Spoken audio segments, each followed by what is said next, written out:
Bonjour, ici Stevie Ray et bienvenue à une autre présentation de Bâton Rouge Live en direct du fameux restaurant de la Chenaie. C'est l'émission qui, chaque semaine, vous propose d'aller dans toutes les directions. Nous sommes disponibles, comme vous le savez, sur Facebook, sur Quai Marina Flashback. À l'ordre du jour, aujourd'hui, notre deuxième invité, on pourrait dire de lui qu'il est un homme orchestre du domaine sportif. Il remplit avec efficacité de nombreuses fonctions et responsabilités, étant gérant des affaires étudiantes et sportives à Dawson College, ou si vous préférez le collège Dawson, ayant sous son aile 16 équipes à superviser et de plus, il vient de clôturer sa première saison avec quand même un certain succès à la barre des Pirates de Laval de la Ligue junior élite de baseball du Québec. Nous recevons un homme qui a beaucoup de belles choses à raconter, à partager, Sébastien Rivet. Mais tout d'abord, pour ouvrir cette belle émission, notre première invitée, c'est une chanteuse très talentueuse qui possède une vaste expérience variée et dans son cas, l'expression « tous les chemins mènent à Rome » ne pourrait être plus juste. Elle fait dans tous les styles, mais aujourd'hui, elle vient nous présenter son nouvel album « Country », parrainé par l'une autre que Paul Darèche. Elle vit de son art musical depuis des décennies déjà et on pourrait la surnommer très facilement la femme jukebox. Je vous présente donc celle qui, par sa musique et son entrain, a apporté de l'énergie partout où elle est passée, Mélanie Haché. Bonjour Mélanie. Bonjour. Ça va bien? Ça va bien vous? Bien certainement, bienvenue. J'aime mieux que tu me tutoies. Oui. On se connaît déjà, on a eu plusieurs conversations et d'entrée de jeu, je voudrais spécifier ça aux gens. Tu fais dans le country, mais tu n'as aucun lien de parenté avec Bobby Haché. Non, du tout, du tout. Qui ne l'écrit pas de la même façon que toi. Non. Bobby Haché est un Gaspésien, Oui. un Y. Moi, c'est un accent aigu. Oui, c'est ça. Oui, mais je suis une Acadienne quand même. Donc, pour ne pas s'y méprendre. D'entrée de jeu également, on va parler seulement de la COVID sur une seule question, parce qu'on en a soupé du négatif. Tu es une artiste et c'est l'évidence que c'est une des sphères d'activité qui a été le plus affectée. Dans ton cas, comment tu as vécu ça, la crise, le confinement et puis tout ça?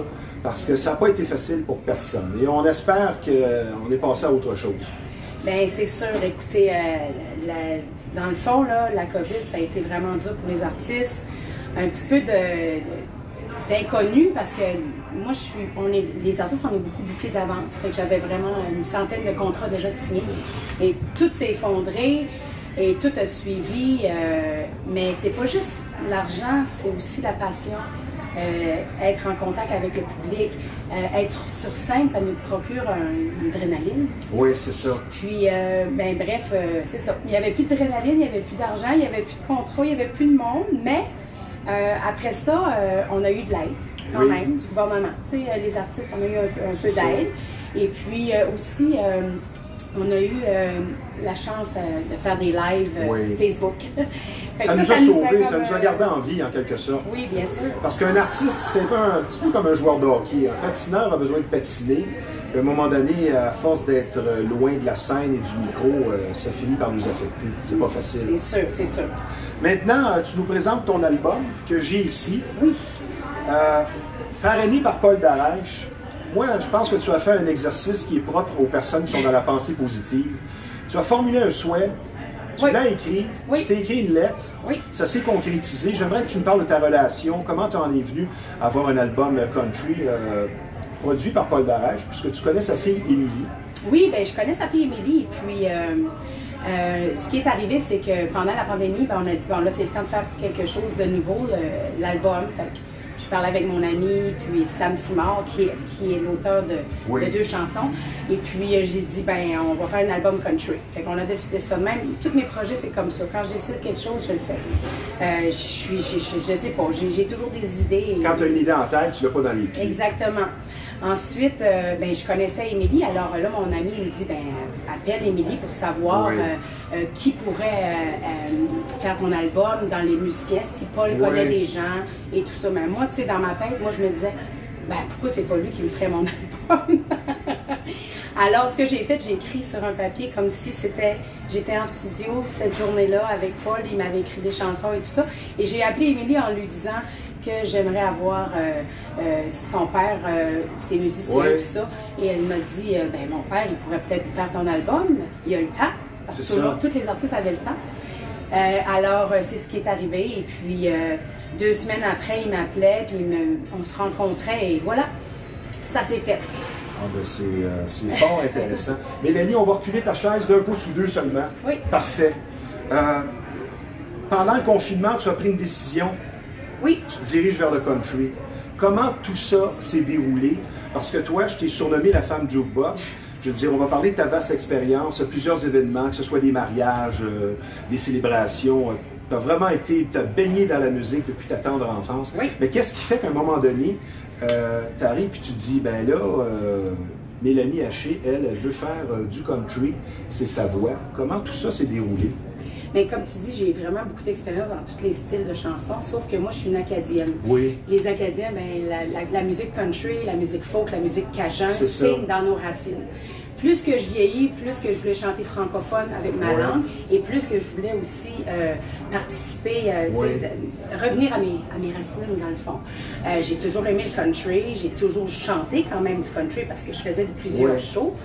Et puis, mais là, c'était vraiment viscéral. À chaque année que je descends au Nouveau-Brunswick, ça m'attirait de plus en plus.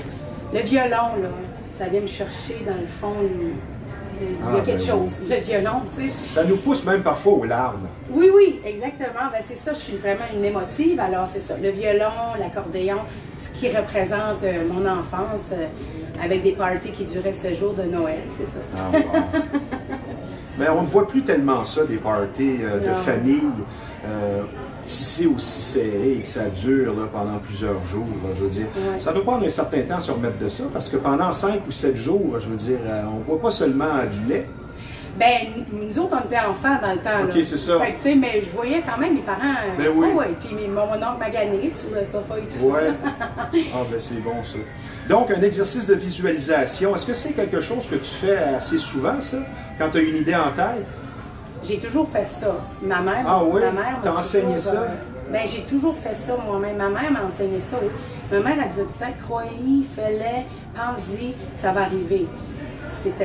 Ma mère était vraiment... Quand j'ai lu le livre Le Secret, je pensais que c'était ma mère qui l'avait écrit. C'est tellement un livre qui a de l'influence que moi, personnellement, je recommande aux gens. C'est un condensé de plusieurs livres, finalement. Exactement.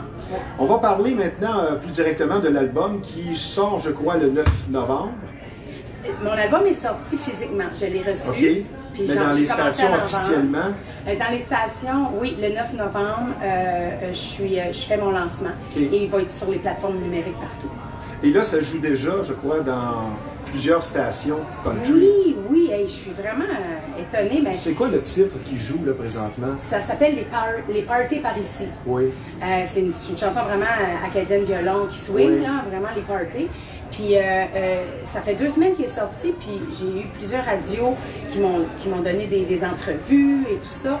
Et puis, elle est en 10e position sur certaines radios country du Québec et en région aussi.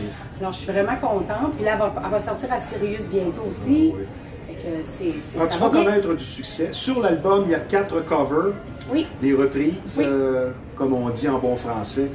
Toi, si maintenant on parcourt un petit peu ton long vécu musical, je veux dire, de ton père qui était musicien, on va en parler un peu plus loin. Tu as fait plusieurs événements, des restaurants, des mariages. Tu chantes vraiment de tout.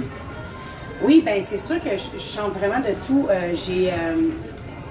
Quand je suis partie du Nouveau-Brunswick, mon but c'était d'être chanteuse. Oui. Et puis, pour vivre dans ce métier-là au Québec, quand tu n'es pas connu, ben, il faut vraiment que tu sois diversifié. Puis j'ai la chance d'avoir une voix quand même très, très, très diversifiée. Tu sais, je chante très grave, très bas. Puis, comme on dit, un range varié. Un range varié, vraiment, ça, c'est un avantage. Oui, vraiment l'avantage. Mais il faut que tu aimes ça, faire ça, pour arriver à un tel résultat. J'ai toujours aimé ça. C'est viscéral, c'est dans moi, tu sais, je peux pas aimer ça, puis je peux pas non plus le tricher. Si j'aime pas ça, je peux pas travailler. Je pense que la musique, c'est les émotions, puis... Et tu as des demandes spéciales. Oui, des demandes spéciales que je fais quand je peux. Sinon, je les place comme DJ, alors c'est comme ça, ce serait pas ton commentaire sur ton album que tu viens de sortir, ton commentaire sur l'expérience comme telle et musicalement sur ce qui se retrouve sur l'album, tu nous dis quoi? Mon commentaire sur l'expérience. Sur toute l'expérience, là, maintenant que c'est finalisé, ce que tu retires le plus de ça, et tu pourrais même nous parler d'un monument comme Paul Darèche, de côtoyer, parce que lui, il était là quand tu travaillais. Je veux dire, qu'est-ce que lui te lègue comme expérience, puis tu en auras d'autres probablement avec Paul. Paul qui est déjà venu à l'émission, qui devrait revenir peut-être au mois de décembre. Mais tu retiens quoi de toute cette expérience-là? Et j'aimerais que tu nous parles aussi musicalement de l'album. Ouais. Bien, premièrement, d'aller chercher des meilleurs qui connaissent vraiment ça et des passionnés comme lui. Oui. Bien, ça fait toute la différence de l'album. Et surtout, je le remercie justement sur mon album d'avoir été simple, fin, gentil, humain, normal. Vraiment, il m'a mis dans une ambiance parfaite. Ben, tu peux pas avoir plus simple et humble, ben oui. Il est vraiment vrai, puis j'aurais jamais pu non plus avoir quelqu'un d'aussi passionné que moi. Oui. Puis en plus, qui connaît ça, puis le bagage, et musicalement, c'est parfait. J'adore, j'ai adoré mon expérience, j'ai remercié. C'est un type, je ne sais pas s'il va écouter ça, mais pas une once de snobisme. Mais c'est ce qui caractérise, on en parlait avant l'émission, ce qui caractérise les gens qui ont du succès dans n'importe quelle sphère d'activité, c'est l'humilité. Si tu as la tête enflée, spécialement dans le milieu des artistes, ça va te rattraper assez vite. On connaît nombre d'artistes qui se sont peinturés dans le coin, qui se sont fermés des portes. Oui, bien sûr. La décision d'aller vers le country, donc, c'est fait naturellement. Oui, c'est fait naturellement, vraiment. Premièrement, je voulais chanter francophone, ça c'est sûr. Oui. L'album est important pour moi, le français, les Acadiens, le français, la langue française et tout ça. Et puis, puis mes racines, ben, c'est ce que j'ai demandé des chansons à des artistes acadiens aussi qui m'ont dit oui tout de suite. Fait que j'ai vraiment, tout était enligné. Bien, quand tu es dû pour quelque chose, je veux dire, c'est la consécration d'une longue expérience. Ça aussi, on va en parler plus loin. Et quand je dis longue et vaste expérience musicale, tu as un parcours qui est vraiment dédié à la musique depuis ta tendre enfance et tu as joué dans plusieurs endroits de choix. Je veux dire, comme des clubs de golf comme le Mirage, le Fontainebleau, où tu as été 14 ans au Fontainebleau. Oui, oui, quand même, oui. Mais ça en fait des chansons, ça? Oui. Les gens me connaissent très bien. Tu as rencontré plusieurs personnes, des gens connus, des gens moins connus, plusieurs joueurs du Canadien de Montréal, entre autres. Oui. Ma prochaine question, de tous les gens que tu as pu rencontrer, qui te laisse une impression vraiment... tu as été impressionné par une ou deux personnes que tu as rencontrées. Des fois aussi, ça peut être le gabarit d'une personne. Oh, au golf, vous voulez dire quand que ce soit au golf ou dans toute ta carrière là, de mariage, tout ça, y a-tu un nom ou deux de gens connus que tu as rencontrés, tu te dis, hey, cette personne-là, comme moi, quand j'ai rencontré Enrico il y a 2 semaines, oui. Je peux te dire que... Très gentil, Enrico. Il est gentil, du golf, je trouve vraiment un homme merveilleux, mais j'étais très impressionné par sa carrure, et pourtant, moi, je fais 6 pieds, je pèse 230, et lui, il veut dire, je l'imagine en patin, là, en patin, ça fait 6 et 8, je veux dire, qui t'attend à la ligne bleue, mais toi, qui as-tu rencontré, que tu disais, hey, ça, c'était des gens impressionnants, ben, tiens, leur charisme... Ben, tiens, on va aller dans le sport. Tu sais, au golf, j'ai rencontré M. Yvan Cournoyer, qui est un gentleman. Ah, ben oui, je l'ai interviewé. Très gentil. Super gentil. Sa dame aussi, sa femme, ses enfants sont super gentils.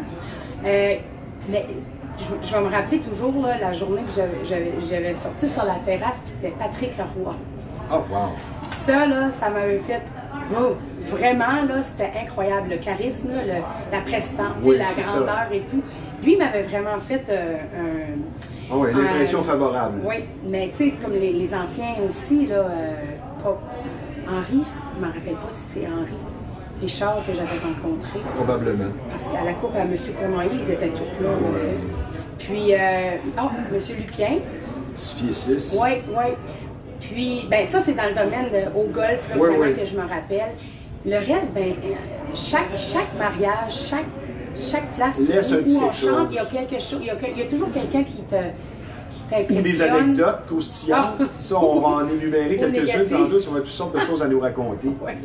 Ma question suivante, ça fait une vingtaine d'années que tu vis de ton art musical, ça faut le dire, parce que c'est pas tout le monde qui peut se vanter de ça. Ton père était chanteur. Oui. Dans son... Les Gitans, ça c'est quoi? C'est le premier orchestre de ton père, ça? Mais l'orchestre à mon père, quand il était jeune... Il jouait dans le sous-sol des garages? Oui, bien, il se pratiquait, mais il jouait à la Légion. C'était la Légion dans le temps, puis c'est eux autres qui ont ouvert les premières pistes de danse au Nouveau-Brunswick. Moi, je viens d'une île qui s'appelle l'île Lamec, et puis c'est vraiment là, que les Gitans sont connus dans le nord-est du Nouveau-Brunswick. Toute la famille chante. Bien, pas toute la famille, c'est plus, ben, il y a beaucoup d'oncles et de tantes qui sont artistes et tout ça, mais mon père, c'était vraiment un guitariste, chanteur, exceptionnel. Ouais, dans le temps. C'est le fun. J'aimerais aborder un sujet rapidement avec toi, parce que tu as 2 enfants. Oui. Un enfant de 20 ans. Est-ce que ça, c'est un garçon? Une fille. Une fille. Mais pendant le confinement, ben, ça t'a donné la chance de t'occuper de ton bébé, parce que tu as eu une grossesse après 40 ans. Oui. J'aimerais qu'on parle de ça. Tu as un bébé de... Ben là, c'est plus un bébé à 5 ans, mais au début du confinement, il n'avait que 3 ans. C'est particulier, une grossesse après l'âge de 40 ans. Mais oui. Sans révéler ton âge. Un bébé surprise à 42 ans. Est-ce que c'est plus difficile? Peut-être une question pour les femmes à l'écoute. Est-ce que c'est plus difficile la deuxième grossesse après 40 ans que la première? Oui, c'est très difficile. Physiquement? Physiquement, non, parce que j'ai chanté jusqu'à 2 semaines avant d'accoucher, puis j'ai recommencé 2 semaines après. Physiquement, mes grossesses, moi, ils m'ont jamais rentré dedans. Mentalement, on passe à autre chose et tout d'un coup, pouf, on a un bébé. Toutes les amies ont des bébés plus grands, ils ont des amis plus grands. Fait que là, on n'est plus dans le même monde non plus. On parle de 15 ans de différence. Oui, c'est ça. Un autre monde complètement différent. Ça fait une gardienne? Non, parce qu'à 20 ans, tu as ta vie, tu travailles. Elle reste encore avec toi? Oui, elle va au cégep, ça va super bien. Bon. Et puis, on la salue, elle va sûrement t'écouter. Oui, Chloé, elle s'appelle Chloé. Et puis, mon petit Tristan, lui, il a plein d'énergie, c'est un gars. Fait que c'est vraiment, avec le confinement, ça a été super dur parce que, veux pas, les mamans qui ont fait du travail à la maison, là, avec toutes les charges émotives qu'on a, le souper, le bébé, les femmes d'affaires, c'est quelque chose, mais on s'adapte, puis c'est ça, on vit avec ça, puis, mais chapeau. Mais ça s'est quand même bien déroulé, pas de complications. Je veux dire, tu es en forme physiquement, donc ça aide aussi. Oui, il faut l'aider, mais là, je ne le suis pas encore assez, il faut vraiment que je vais plus, mais les fins de semaine, je suis sur la patinoire avec lui, au hockey, c'est le fun, ça. Wow! Ouais, c'est ça. Peut-être un futur représentant du Canadien de Montréal. Peut-être. Mélanie, on va revenir à nos moutons. Un clip que tu as tourné, que j'ai beaucoup aimé, une tourne latino. Oui! On va célébrer. Ça fait partie de ta longue expérience musicale. Je le recommande, c'est dans ton registre. D'aller voir sur YouTube les gens qui sont à l'écoute, on va célébrer. J'aimerais que tu me parles un peu du tournage, comment ça s'est déroulé, et quelle expérience tu en retires là aussi. Ça aussi, ben, tu sais, ça, une chance qu'il y a eu ces projets-là, là, vraiment, là, pendant le confinement. Tu sais, après le confinement et tout ça, là, ça nous a fait revivre. On a fait ça au Vieux-Four de Laval parce qu'il y avait une belle terrasse, elle a vraiment une magnifique terrasse là, dehors. Et puis on a fait ça à dernière minute, une journée de tournage, il faisait 45 degrés. Oh, wow. C'était la journée la plus chaude de l'été. Ah oui. Et puis on a fait ça aussi, on a tourné une partie au Beach Club à Pointe-Calumet. Mais c'est vraiment mon ami Alain Vera qui est sur c'est le chanteur latino qui est sur le vidéo. Il chante très bien, soit il chante super bien. C'est un Cubain qui reste ici depuis des années et qui enseigne l'anglais à l'école. Et puis il chante comme pour le passe-temps, mais il y a plusieurs chansons à son actif, c'est super bon. Mais c'est lui, il est vidéaste et puis il est caméraman aussi. C'est lui qui a fait toutes les photos de mon album. C'est intéressant. Tu sais, quand t'es bon, quand tu l'as, tu l'as. Fait que, tu sais, ça a donné le magnifique vidéo. Puis on a eu une troupe de danseurs, danseuses exceptionnelles aussi qui sont venues. C'est vraiment professionnel. Là. Moi, je regarde les vidéos. Là, puis, j'ai très apprécié, on va célébrer. En 3 langues. Très intéressant. Parcours impressionnant musicalement. Tu as dû faire preuve de résilience très souvent parce que c'est un milieu très exigeant. On fait face à des déceptions, c'est un peu comme dans les médias parfois. Le domaine des clubs, de l'animation, de la chanson, c'est très exigeant. Dirais-tu que de tout ce parcours, ce CV, c'était une bonne préparation pour le niveau suivant, soit l'album? C'est sûr que quand tu commences en bas. Hein? Tu commences dans les bars. Avec, tu sais, comme les humoristes, là, ils vont mettre les... Après ça, tu montes, puis tu peux rester dans les bars toute ta vie aussi, ou tu montes, puis tu fais différent. Mais le summum d'un artiste, c'est sûr qu'on a toujours voulu au début, quand on est jeune, la popularité, puis les albums, puis la télévision.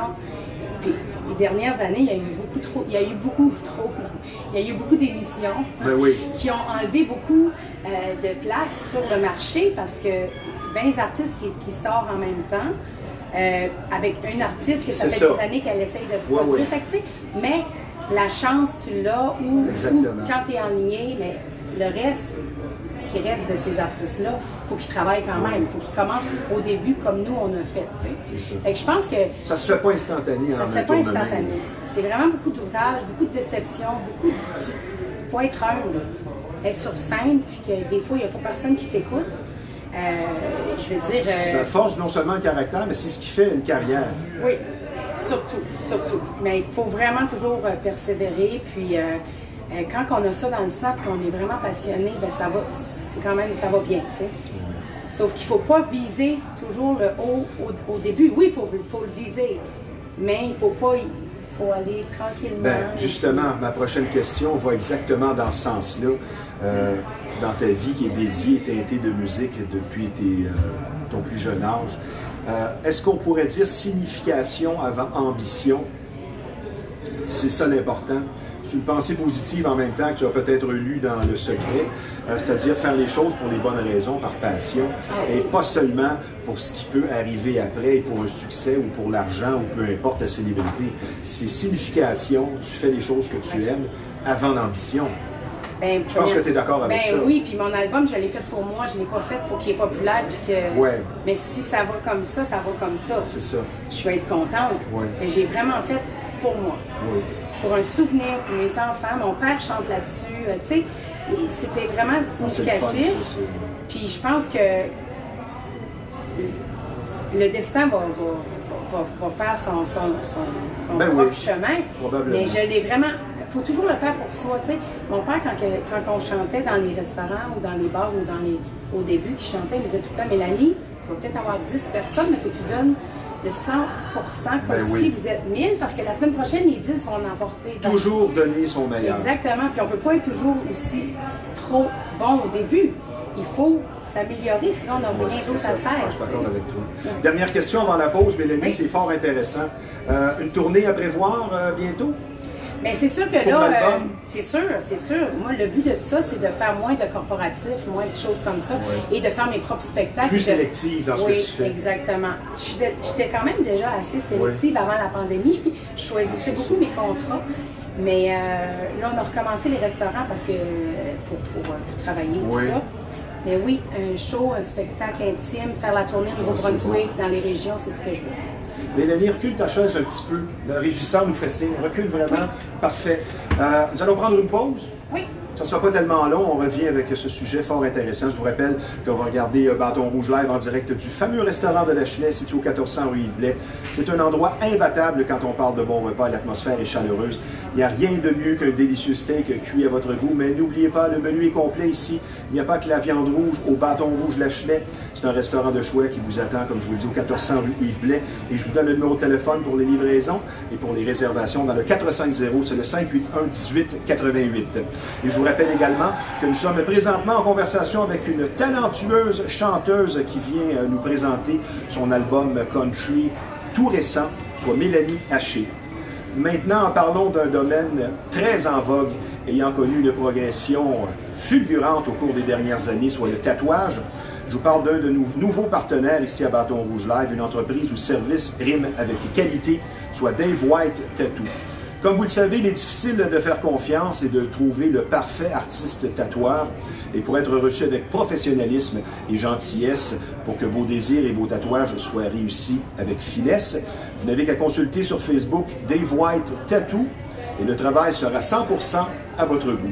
Maintenant, sur une note un peu plus sérieuse, vous allez être traité avec beaucoup d'écoute et de compréhension si vous vivez une infestation. Et vous avez compris ici qu'on parle de bébites. Et plus vous attendez, plus le problème va s'aggraver. Et pour certaines familles, c'est carrément un drame. Et la solution pour une infestation, c'est Rive-Nord Extermination. 35 ans d'expérience qui vous attendent sur place, une entreprise familiale très sérieuse et un service personnalisé. Donc, pour la solution à une infestation, je donne le numéro de téléphone de Rive-Nord Extermination, le 450-582-6706. Mélanie, on revient à nos moutons. Oui. Comme l'expression consacrée le dit, Donc, longue expérience, tu es l'exemple parfait de gravir les échelons, de prendre de l'expérience avant d'arriver d'une certaine façon au sommet, parce que l'album représente un petit peu le sommet d'une montagne. Et parfois, regardant par-dessus ton épaule, tu sais, quand tu te remémores ton passé musical, puisque le temps passe vite, il faut le dire, surtout pour les gens occupés, as-tu l'impression d'en avoir vu pour 10? Plus que ça. Ah ouais? J'osais pas la formuler comme ça. Je vais écrire un livre bientôt là-dessus, c'est oui. sûr. Chanteuse de noces ou chanteuse de ah oui, ça serait bon, ça, hein? Ouais, je pense qu'on a beaucoup d'anecdotes, moi et mes amis. Mais tu n'es pas usé par moments où... est-ce que, disons, dans les dernières années, il y avait des moments où tu soit te re-questionnais ou peut-être sans dire que tu étais tanné de la musique, mais que tu te remettais en question? J'ai jamais été tannée de la musique, mais je me suis dit, la seule année que je me suis questionnée, c'est l'année du COVID. Vraiment, on ne savait plus, on était très angoissés. Ça met dans le doute, ça. Puis j'ai beaucoup d'amis qui, aujourd'hui, ont fait une autre carrière complètement dans les musiciens, dans les techniciens de son, dans les chanteurs, chanteuses qui faisaient comme moi à l'année, ils ont changé. Ils travaillent pour d'autres personnes. Je te soupçonne de vivre 24 heures à la fois. C'est exactement ça. Parce que les gens d'énergie, les gens positifs, les gens qui ont fait de ces lectures, là, on parlait du secret tantôt, c'est une des clés, c'est d'apprécier le moment présent, pas trop se casser la tête avec le futur, et le passé, c'est le passé. Plus ça va, plus c'est comme ça, plus qu'on vieillit. Je sais pas si c'est la vieillesse ou c'est le COVID qui a fait ça, mais oui. Un petit peu des deux. On dirait que non, c'est comme ça. Oui. Avant, on était beaucoup d'avance, à ça, ces dernières minutes, puis c'est correct, tu sais, on peut pas rien faire contre ça. Sauf que oui, mais j'ai jamais regretté et je m'ai jamais remis en question. J'ai toujours dit que quand j'étais petite, j'allais être chanteuse et je le suis. Et je vais continuer jusqu'à temps. Et là, je fais des résidences de personnes âgées, mais à un moment donné, c'est moi qui vais être là.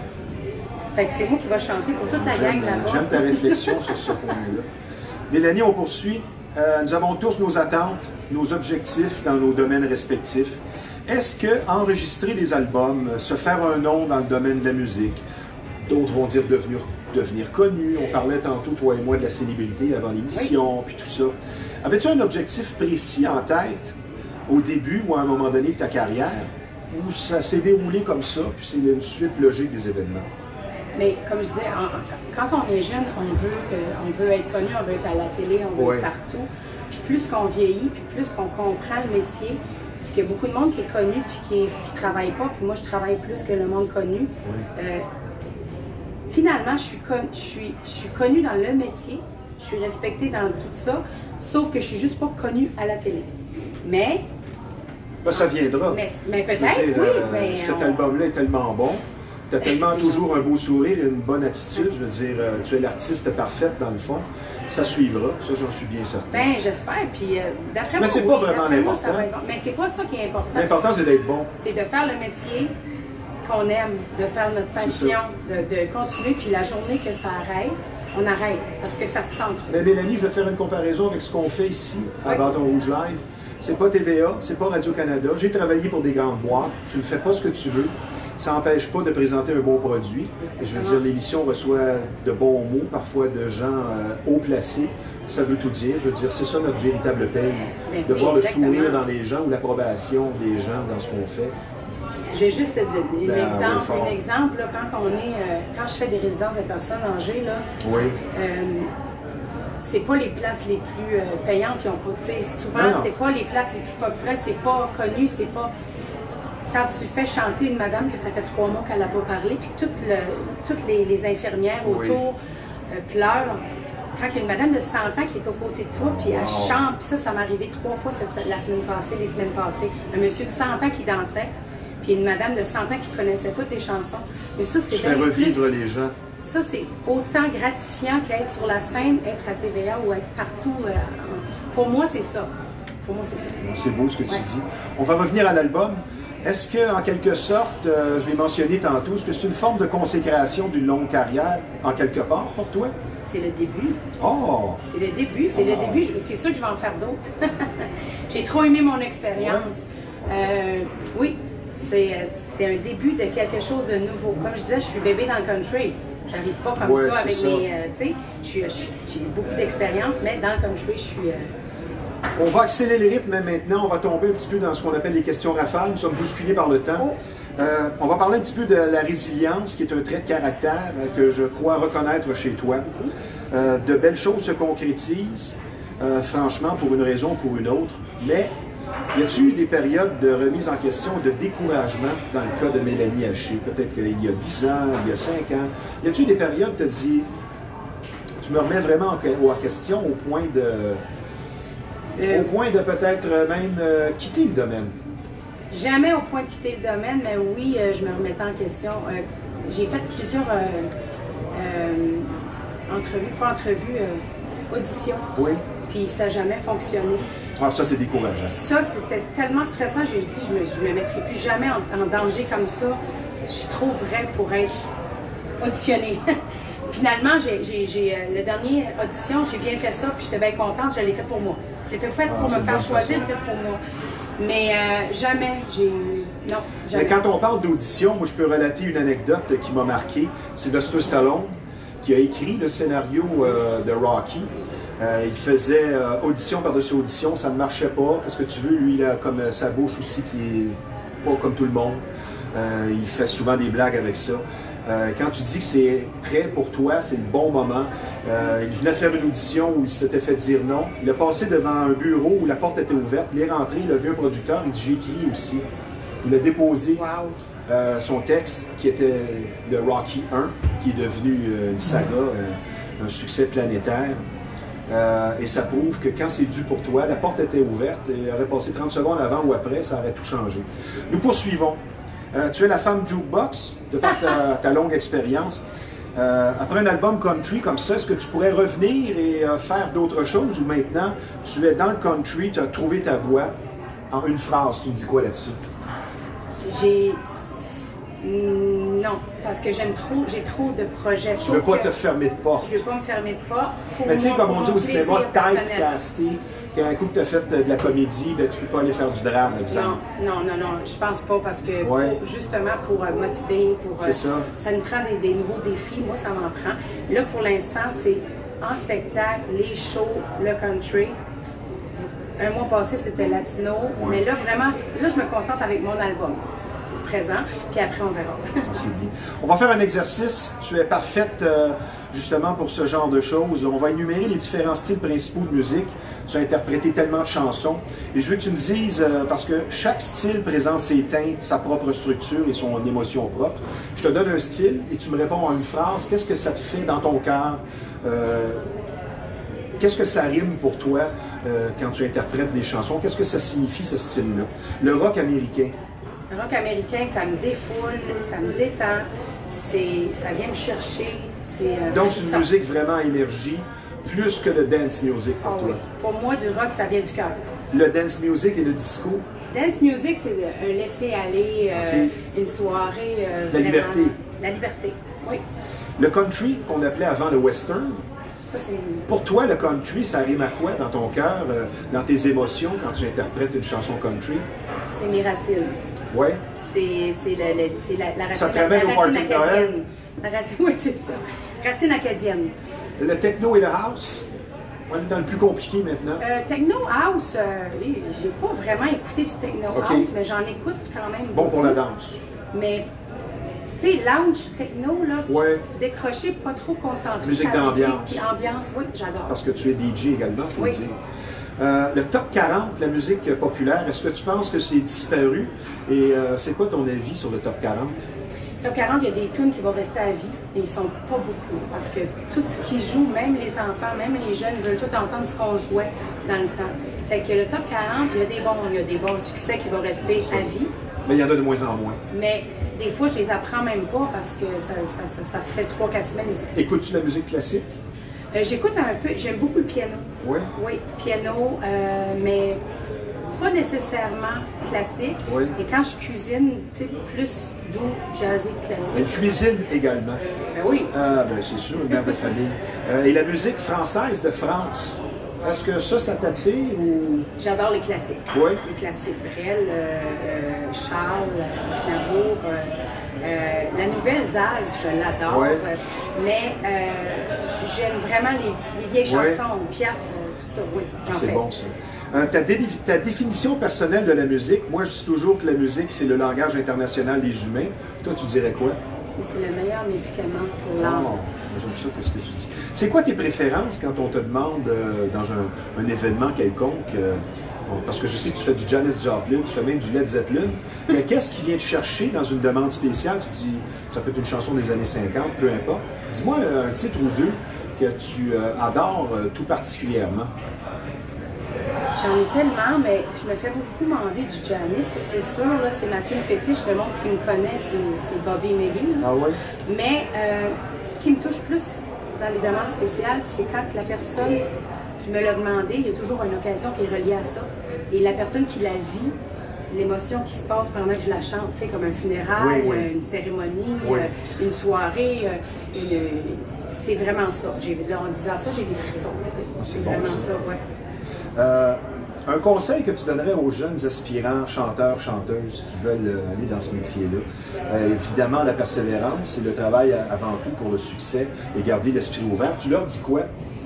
De s'entourer de personnes qui, puis de toujours, tu sais, d'aller chercher des gens qui connaissent ça. Positif. Positif, oui, ça c'est super important. Parce qu'il y a beaucoup de jalousie dans le milieu, il Oui. faut faire attention, on en Faire parlait. attention, exactement.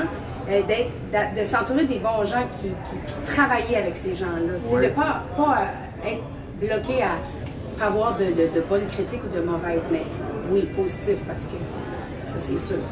On va terminer maintenant, parce qu'il y aura encore beaucoup de questions, mais quand même, on va y Je aller avec reviendrai. certainement, les anecdotes savoureuses et croustillantes, parce qu'on ne participe pas à autant d'événements, de célébrations, de soirées musicales, sans y voir des choses qui sortent de l'ordinaire.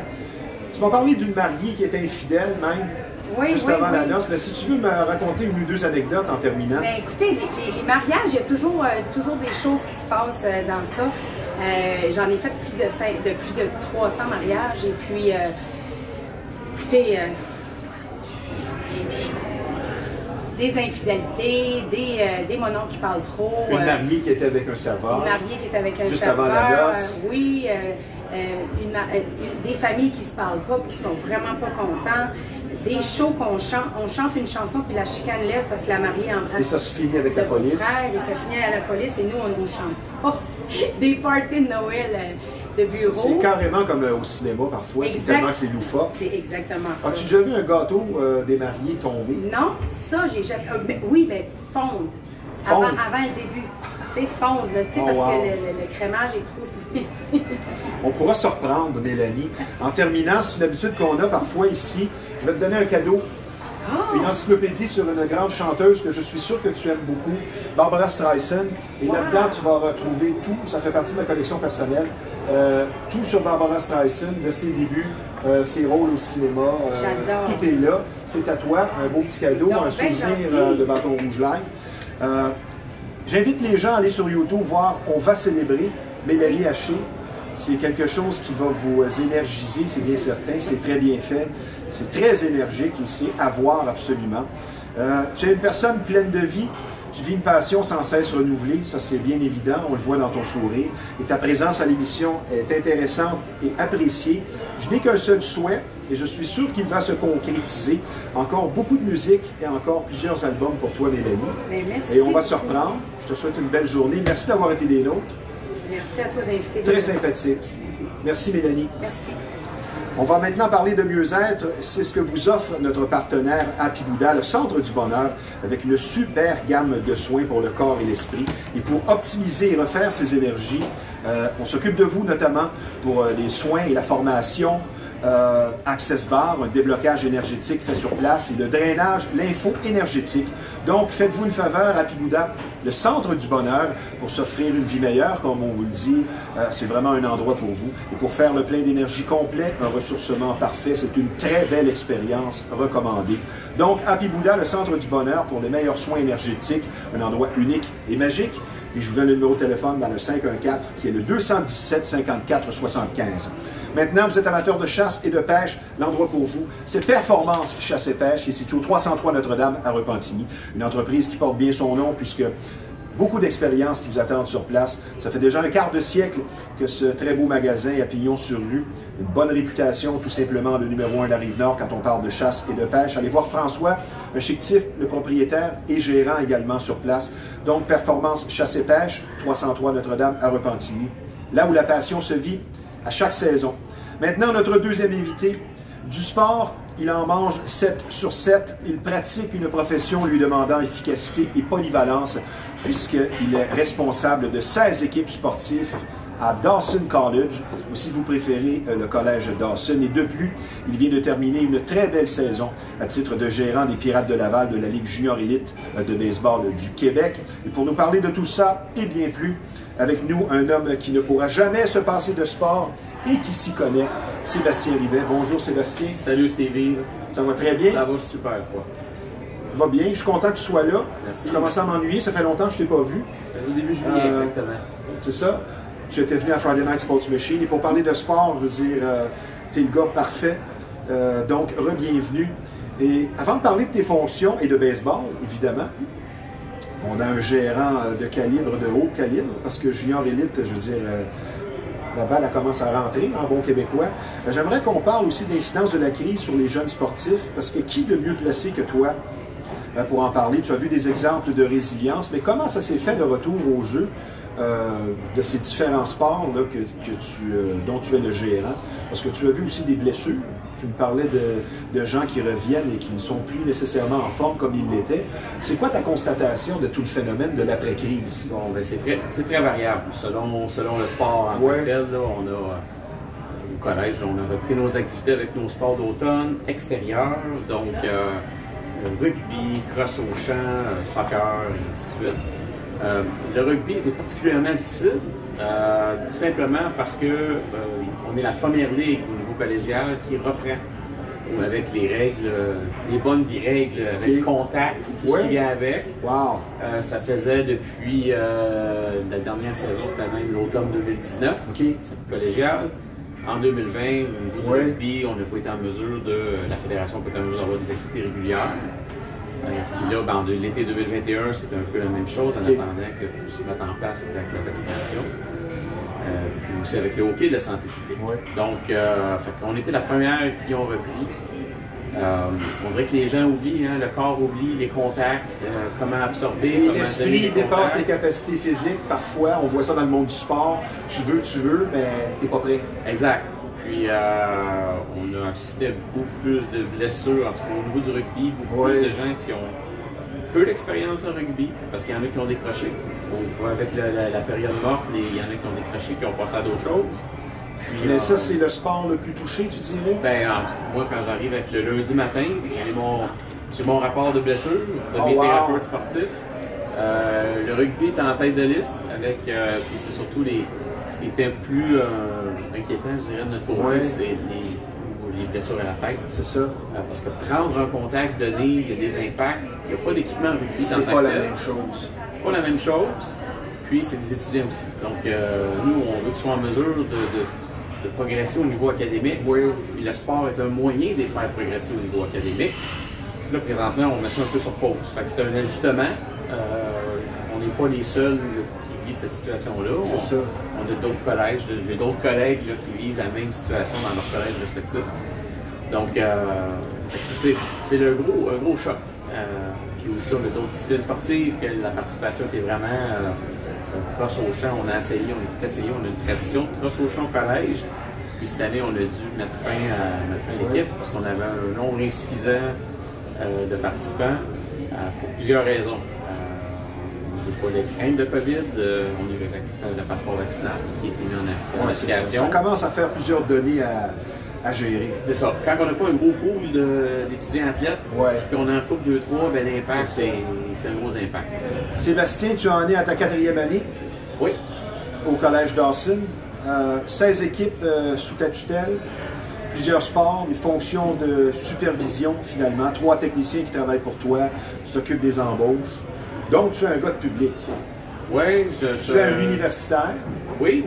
Mais tu es avant tout un gars de public, parce que je veux dire, c'est la qualité première et être bilingue. Je veux dire, quelqu'un qui n'aime pas le monde, ce serait pas la bonne place? Ben, ça vient un peu du coaching. C'est un peu Ouais. un vient un peu avec l'autre. Moi, le contact avec les étudiants athlètes, c'est le fun. Ça, c'est la plus grande récompense qu'on peut avoir. Ben oui. Un étudiant athlète qui a du succès tant académique qu'au niveau sportif. C'est ça. C'est le Saint Graal pour les gens qui graduent et qui passent à l'université. C'est ça notre rôle. Ben, toi, tu fais partie de leur progression. Tu les influences dans le bon sens. On est une étape dans le cheminement. Une journée typique au bureau pour Sébastien, même si j'imagine que toutes les journées ne se ressemblent pas, mais une journée typique au bureau, ça ressemble à quoi? Une journée typique au bureau ressemble à... On arrive, on se met une liste de choses à faire. Puis on se dit, on a 7 choses à faire dans notre journée. Puis à la fin de la journée, on a fait une, parce qu'il y a une couple d'imprévus qui arrive à gauche et à droite. Ça. Mais c'est des discussions avec les entraîneurs, des Ouais. discussions avec les techniciens, des discussions avec les thérapeutes sportifs, des étudiants athlètes qui viennent pour différentes questions. La gestion également avec le RSEQ, la gestion avec l'Association canadienne, la gestion en interne aussi au service d'affaires étudiantes. Ouais, c'est ça ça. fait partie de notre quotidien. Ça fait des journées bien remplies. Oui, ça fait des jours. On s'ennuie pas. J'ai pas le temps de m'ennuyer, ça c'est certain. C'est la relance des activités. Tu es impliqué dans beaucoup de sports. J'aimerais que tu me parles des sports que tu supervises. Il y en a combien? Il y en a 16.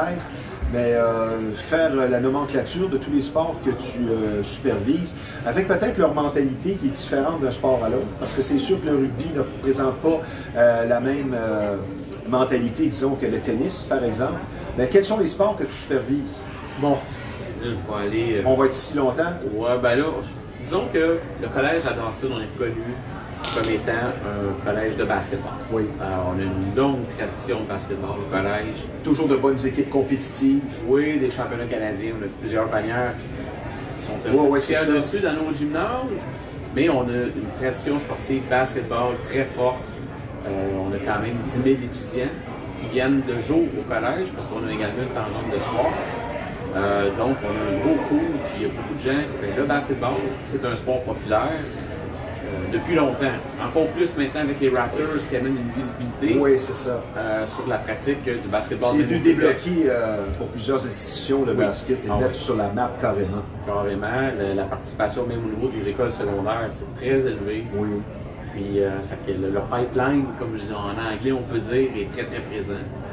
Puis, ça amène que le produit aussi est mieux en Et ligne. les autres sports? Les autres sports, on a du hockey féminin. Ok. On fait partie des 7 équipes de la Ligue Division 1 c'est le fun, ça. collégiale.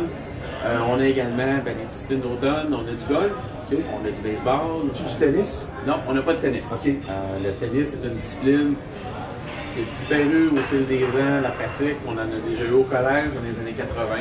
Pourtant, c'est pas compliqué et ça ne coûte pas tellement cher à pratiquer. C'est bizarre tout ça. C'est les athlètes.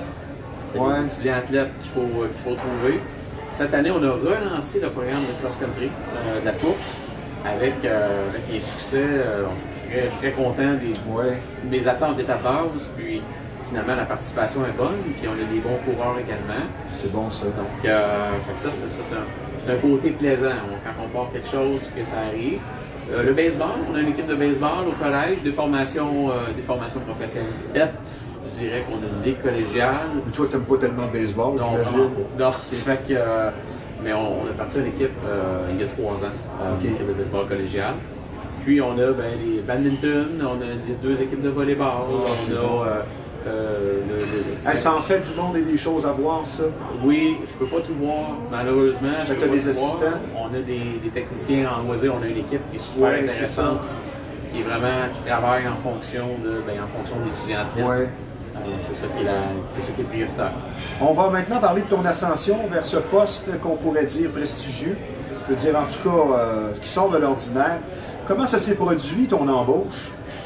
Oh ben, C'est sûrement pas le hasard. non, je dirais que c'est un cheminement. Ouais.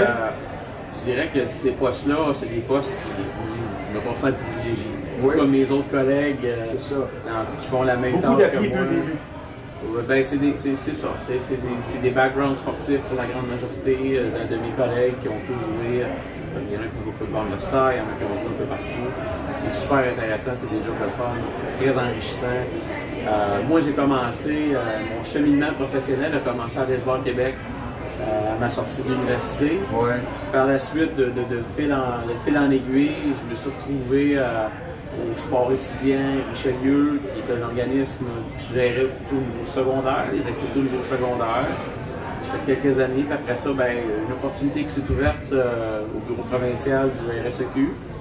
Puis j'ai travaillé là près de 9 ans, puisque j'ai géré tout ce qui était hockey collégial, féminin, masculin. J'ai touché à l'universitaire avec le basket. Toi, tu étudies en quoi? Moi, j'ai étudié en... C'était un long mot à l'époque. On va réduire ça à un mot aujourd'hui, kinésiologie. OK. Donc moi, je fais à peu près 20% de mon bac. Il y a 80% de mon C'est bac. intéressant. Il reste à Comme Mélanie précédemment, tous les chemins mènent à Rome finalement. Exactement. Avec autant de responsabilités, autant de gens à rencontrer, à diriger, tu es parfois un véritable psychologue. Ça se peut. Parce qu'il faut que tu sois quand même un petit peu psychologue dans l'âme pour déceler. Tu parles à des gens parfois qui vivent des choses aussi, qui se confient à toi. Autant dans ton rôle de gérant au baseball, ça on va l'aborder, le baseball après la pause. Je veux dire, tu es un petit peu psychologue, Sébastien, ça c'est sûr. Je dirais qu'on a... Moi, c'est surtout mes techniciens, je pense, avec les étudiants. Oui. Ils développent un lien de confiance. Parce qu'ils ont plus de proximité, les fois plus souvent. Ils sont plus sur présent. Toi, tu es plus dans ton bureau. Moi, j'étais un peu plus... Moi, c'est avec les entraîneurs que je discute plus. Pour les lignes directrices de ce que tu veux dans l'organisation. Oui, on a des choses, on a tous des règles communes, on a tous des valeurs communes. On veut que nos entraîneurs adhèrent. C'est certain que... L'aspect humain, compétitif, ainsi de suite. Oui, puis moi, quand je suis arrivé en poste, depuis que je suis arrivé en poste en 4 ans, on a engagé plusieurs nouveaux entraîneurs. Donc, j'ai un lien avec eux.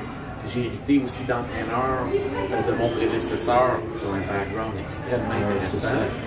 Fait qu'on développe des relations avec les coachs. Puis moi-même, étant entraîneur, ça m'amène un angle gestionnaire, mais aussi un angle entraîneur pour comprendre c'est quoi ce que... La psychologie de la personne. Oui, ce que l'entraîneur peut vivre, fait qu'on échange. Ça fait des discussions intéressantes, à des heures des fois pas possible, mais le sport étant ce que c'est, ça ne joue pas entre 9 et 5, ça joue n'importe quoi. Je pense que tu adores ton emploi, ça se ressent. En une phrase, qu'est-ce que tu aimes le plus de ta fonction? En une phrase. Oui. Avant la pause. L'événement sportif et la réussite de nos étudiants athlètes. Oui, c'est ça qui tient à cœur. Les bancs à l'école que pour le niveau sportif. C'est bien. Nous allons prendre une pause, mon cher Sébastien. Je vous rappelle que vous regardez Bâton Rouge Live en direct du fameux restaurant de la Chenelle. Nous sommes situés au 1400 rue Yves Blais. Et nous sommes en compagnie d'un véritable sportif dans l'âme, responsable de sport, des affaires étudiantes au Collège Dawson et gérant des Pirates de Laval dans la Ligue junior élite de baseball du Québec, Sébastien Rivet. Je vous parle maintenant d'un garage tout à fait particulier, Samoto, situé au 1133 Notre-Dame à Repentigny, un garage dont la réputation n'est plus à refaire. Le travail est bien fait, c'est le respect du client qui est la première chose en tête dans cette culture d'entreprise. De longues explications, de longues années d'expérience vous attendent sur place. J'aime bien dire à chaque semaine que ce sont les tops de la mécanique. Samoto, situé au 1133 Notre-Dame. Je vous parle maintenant d'un gym qui offre ambiance et compétences, soit TriStar Gym, situé au 530 Notre-Dame à Repentigny. Une très belle salle de musculation vous attend sur place et pour pratiquer tout sport de combat. C'est vraiment un endroit pour vous. Beaucoup d'expérience sur place. On va répondre à vos besoins. Quand on parle d'expérience, le coach et propriétaire qui est toujours sur place, coach Yves Jabouin, a 31 combats MMA professionnels en carrière. Donc, c'est ça quand on vous dit expérience. TriStar Gym, 530 Notre-Dame, ambiance et compétences. Parlons baseball maintenant, mon cher Sébastien. Jusqu'à quel point la personnalité d'un gérant se reflète dans son équipe au baseball? Est-ce que c'est autant qu'au hockey? C'est probablement différent, mais le gérant n'est pas là seulement pour prendre la décision qui va jouer ou non. Jusqu'à quel point la personnalité du gérant se reflète chez son équipe? Beaucoup. À mon avis, beaucoup. Moi, je suis quelqu'un qui est assez structuré. Pro-dynamique. Assez calme aussi. Puis, comme par magie, mes équipes, des fois, sont calmes. Okay. C'est rare que... c'est bien, j'aime ça, qu'est-ce que tu dis là? C'est rare. J'ai connu d'autres... Il y a d'autres entraîneurs au travers de la Ligue qui ont des personnalités un peu plus explosives. Oui. Donc, ils en tolèrent un peu plus au niveau de leurs joueurs. Fait, puis en même temps, les choses un peu... L'équipe prend la personnalité de son coach. Oui, c'est ça. Pas juste l'entraîneur-chef, mais également l'entraîneur. Est-ce que tu te qualifies de players coach? Plus en plus, oui. Ouais, ben, c'est la nouvelle génération aussi. Ben, quand j'ai commencé, on va toujours avec les modèles, qu'est-ce qu'on connaît. Quand j'ai commencé avec un peu moins d'assurance, on était un peu plus autoritaire. Ouais. Avec le temps aussi, avec... c'est tellement vrai ce que tu dis. On prend confiance, on prend de l'expérience. Oui. Et surtout, on cible nos énergies à la bonne place. Je dirais que c'est ça maintenant. On va maintenant te parler de ton rôle plus directement de gérant des Pirates de Laval. Continuons dans le baseball. Tu en étais à ta première saison, un retour, parce que tu as été impliqué dans le baseball il y a quelques années également. C'était la semaine dernière, la réunion de fin de saison. Quel bilan tu fais, quelle constatation tu fais de cette saison plutôt fructueuse et satisfaisante, je crois, et je reprends tes propres dires. On va parler plus loin des objectifs pour la prochaine saison. Y a-t-il une performance aussi à souligner individuelle pour commencer? Ben, ton bilan de saison, ce serait quoi en quelques phrases? Oui, je dirais que quand on va engager, on peut présenter une équipe, un propos d'une équipe. C'est pas nécessairement comme ça que ça s'est passé. On a eu, il y a des impondérables du baseball junior. On a fait face à quelques obstacles au début avec des joueurs sur lesquels on comptait, qui ont décidé de ne pas jouer, de passer à d'autres choses. Donc, on s'est ajusté. C'est une saison d'ajustement, c'est une saison où on a donné des chances à beaucoup de jeunes. Mais un très bon dossier, 17-15. Oui, on était... puis vous étiez en avance sur votre plan de restructuration, parce que ça allait très bien à un moment donné. Oui, on a eu des joueurs qui ont eu des opportunités cette année et qui les ont saisies. C'était ça le message au début qu'on a passé aux joueurs. On ne coach pas en fonction de ceux qui ne sont pas là. On coach en fonction de ceux qui sont là, puis on travaille avec ceux qui sont là à les faire avancer. On avait un excellent groupe. Tu qualifies ton groupe, quelques qualificatifs pour nous dépeindre un peu l'équipe des Pirates de Laval de 2021. Tu dis quoi? Je dirais que c'est un groupe talentueux. Résilient. La résilience, là, je dirais que tout le monde y est passé au fil des 18 derniers mois. Là.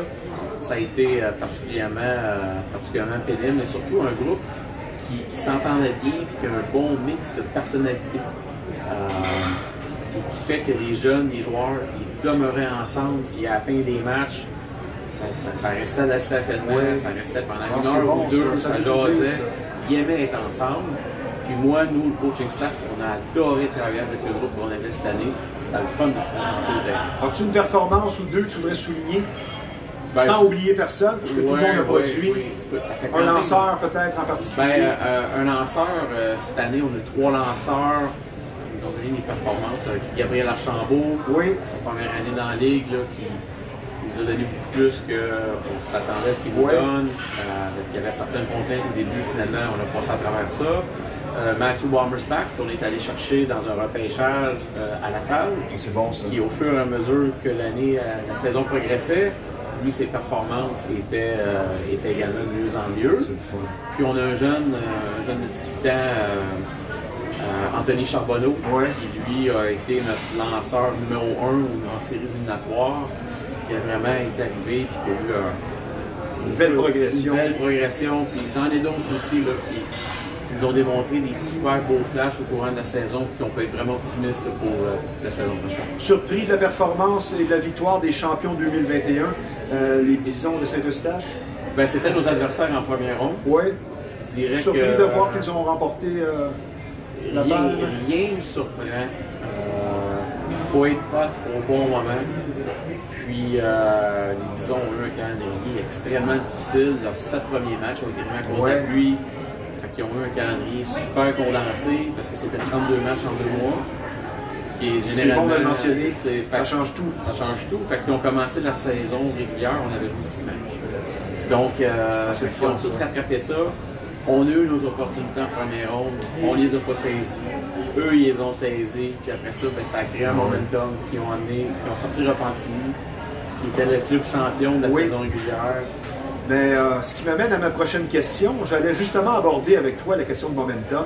Nous sommes un petit peu bousculés par le temps, on va essayer d'accélérer le rythme. Est-ce que tu penses qu'il y a autant de momentum au baseball, exemple, qu'au hockey? Parce que c'est reconnu qu'au hockey, un peu comme au football de la NFL, quand tu as le momentum de ton bord, exemple, un but marqué à un moment opportun vient de renverser la donne, même si tu perds par 3 buts. Est-ce que c'est la même chose au baseball?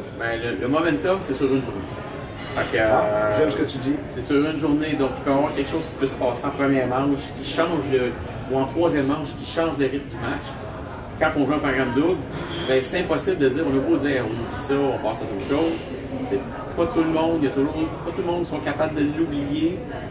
Puis ça s'est transmis, c'est un peu ce qui est arrivé avec les matchs 2 et 3 qui étaient à domicile, qui est un programme double. C'est pas facile le programme double pendant les séries éliminatoires. C'est un peu impardonnable. Si on a une mauvaise journée, là. C'est difficile, ça, la question des lanceurs aussi. Qui prendre, qui est en forme, qui a eu assez de repos. Exact. Notre meilleur match, on a joué le match numéro 1. Ouais. Puis on perdait 2-1 en sixième manche. On avait pas un point égalisateur au troisième but, aucun retrait. Mais vous avez perdu en 4? On a perdu en 3, on s'est fait balayer. Ah. Puis on n'a pas compté, on l'a pas emmené au marbre. Puis après ça, ça a comme donné. Ça a peut-être été le tournant dans cette série. Oui, ça a été le tournant parce que qui sait ce qui aurait pu arriver par la suite. Ça. Par l'après, c'est certain que les joueurs qui quittent les collèges américains, ça a un certain impact. Donc, on joue dans notre profondeur. On a des joueurs qui, on leur en demande plus que ce qu'ils nous ont donné dans la saison. Donc, moi, je peux juste être fier de l'effort qu'ils ont donné. Puis, point gagnant, point perdant à la fin. Mais l'objectif est toujours le même à tous les années, c'est de gagner le championnat. Quelques questions rafales en terminant. Il ne reste presque plus de temps, mon cher Sébastien. Vous avez, selon moi, dépassé vos attentes cette année. Le club a présenté une fiche au-delà de 500. As-tu déjà préparé ton pitch de vente auprès des joueurs et de l'organisation pour la prochaine saison, en une phrase? Non. Non? Je dirais que... Mais tu l'as déjà en tête? Oui, ben, on a des étapes à faire. C'est ce qu'on est présentement. Oh, c'est assez manifeste. Ouais, ben, moi, quand j'embarque, si on embarque, n'importe quel entraîneur qui va embarquer dans le coach d'un junior élite, ben, l'objectif à la fin, c'est de gagner. Il faut que ça se passe. OK. On va philosopher maintenant un peu, tu me réponds en une phrase. Es-tu d'accord avec moi que le baseball ne ressemble à aucun autre sport? C'est le seul sport où c'est la défensive qui est en possession. Est-ce que tu penses que ça fait une grosse différence avec les autres sports ou pas tant que ça? Certainement. Oui. Ça change toute la philosophie. C'est un sport plus cérébral. Mais, on a beau dire, il n'y a pas beaucoup d'action, mais ça en passe beaucoup entre les lancers. C'est un jeu d'échecs. Exactement. C'est carrément ça. On le voit là, quand on arrive dans des hauts niveaux de séries mondiales et de séries de championnat. Exact. Question suivante. Qu'est-ce que tu apprécies le plus du baseball vu de l'intérieur comme toi? Ouais, ben, j'ai grandi dedans, moi. Je suis comme tombé 2 pieds dedans. Donc, ce qui est le fun de la game, c'est qu'il n'y a jamais un match qui est pareil. C'est une histoire différente à chaque match. Une histoire différente à chaque match. En une phrase, qu'est-ce que tu apprécies le plus de ton rôle de gérant? Parce que tu es un accompagnateur, tu côtoies et diriges des jeunes hommes, tu as de l'influence, une certaine camaraderie aussi dans tout ça. C'est quoi, en une phrase, ce que tu apprécies le plus du rôle de gérant à un certain niveau élite? Ben, la game est le fun. Coacher la game est le fun. Beaucoup de plaisir à retirer. Oui, c'est un trip, puis c'est comme j'explique à ma conjointe, ça fait 22, 23 ans que je suis dans le coaching, puis j'ai toujours la même passion qu'au premier match. C'est très important. Et j'ai toujours le sentiment que je peux en donner plus, que je m'améliore. Ah, c'est bon ça. Donc, je me dis que la journée que je vais être à mon meilleur, c'est la journée que je vais arrêter. Je vais arrêter de coacher. Ah, c'est bien. Mais il y a toujours quelque chose à apprendre. Très belle philosophie. On voit une certaine transformation, je dirais, dans les 10-15 dernières années du baseball. On a plus tendance à fabriquer des points, on vise les clôtures. Est-ce qu'il y a une différence entre le baseball majeur et le junior élite au niveau de la mentalité? On en a parlé au téléphone. J'aimerais un commentaire en une phrase ou deux. Je dirais que la Ligue junior élite, les joueurs qui jouent dans la Ligue junior élite, on ne peut pas avoir la même philosophie qu'au baseball majeur. C'est des super athlètes qui jouent dans le baseball majeur. On a des bons athlètes au baseball junior élite, mais ils n'ont pas la force, ils n'ont pas les éléments physiques qui sont manquants pour jouer la game qui joue dans les ligues majeures. En terminant, au moment de l'enregistrement, mercredi midi, les Braves mènent 1-0 contre les Astros, qui ont mauvaise réputation, les Braves qui sont les négligés dans cette série mondiale 2021. Est-ce que tu te mouilles avec une prédiction? Parce que je trouvais que dans le match numéro 1, moi je pensais que les Braves sont partis pour la gloire, mais il me semble que ça a été trop facile. Ça ne peut pas se dérouler comme ça toute la série. Houston a trop sorti des bonnes équipes pour ça. Ben, moi, je suis un fan des Red Sox, donc quand les Red Sox menaient 2-1 dans la série qui était en avance, puis qu'il y avait une opportunité de sortir, puis les Astros sont venus. Les Astros sont pas morts, loin de là. penche quand même du côté des Braves. Tu penses que les Braves vont l'emporter? Je pense qu'ils vont l'emporter. Puis on a un directeur général québécois. Ah, ben ça c'est bon. Ils ont des meilleurs lanceurs peut-être? Oui, je pense que oui, malgré que les lanceurs... Les Braves d'Atlanta, ça a toujours été leur marque de commerce. Oui, puis il y a une nouvelle génération maintenant avec les Braves qui sont là, qui sont vraiment une génération très intéressante. Oui ou non? Est-ce que le CH se replace? Non. Non, ils sont 1 et 6 au moment de se parler. Ils ont une varlope hier à Seattle de 5 à 1. Le Canadien qui a l'habitude de marquer un but par match, ou à peu près, sauf une fois. Donc, il ne se replace pas. Trop de manque de leadership. Ben, c'est une courbe d'ajustement. Beaucoup de joueurs qui n'ont pas joué ensemble depuis le début, mais je pense qu'à la fin, le début de saison, va les rattraper. Sébastien, toujours un plaisir. Mon souhait est très simple. Je te souhaite un championnat dès l'an prochain avec les Pirates de Laval. Encore beaucoup de plaisir et de succès professionnel à Dawson. Merci d'avoir été des nôtres. Et comme je te le dis, c'est toujours apprécié. On va se reprendre. Merci Sébastien et plaisir. Bonne prochaine saison. Tu peux rester avec moi. Je te donne la main, c'est sûr. Et reste avec moi, on a presque terminé, puisque je vous parle maintenant de la zone vêtements de sport et classiques qui est située au 148 Notre-Dame à Repentigny. Une très belle boutique qui vous attend au 148 Notre-Dame. Beaucoup de marques de choix au meilleur prix. Je vais vous nommer quelques marques très en vogue qui vous attendent, soit Gasp, Better Body, Rider Wear, Gorilla Wear, La Bella Mafia. Des nouvelles marques aussi comme Koala, très en vogue pour les jeans, les t-shirts pour hommes. Lacoste, pour les vêtements et les souliers, et le classique Timberland. Donc, la zone vêtements de sport et classiques, c'est situé au 148 Notre-Dame à Repentigny. Une très belle boutique. Et en terminant, je vous parle du centre d'imagerie Pixel que l'on surnomme l'incontournable et pour cause quand on parle d'imprimerie, de graphisme. C'est tout simplement le numéro 1 de la Rive-Nord et c'est pas tellement dur à trouver. C'est en face de l'ancienne marinale Repentigny, situé au 351 Notre-Dame. Un service varié, très professionnel, particulier. Je donne le numéro de téléphone de Pixel dans le 450 qui est le 654-9944. Merci Sébastien, merci à Mélanie, merci d'avoir été des nôtres. Ici Stevie Ray. À la semaine prochaine.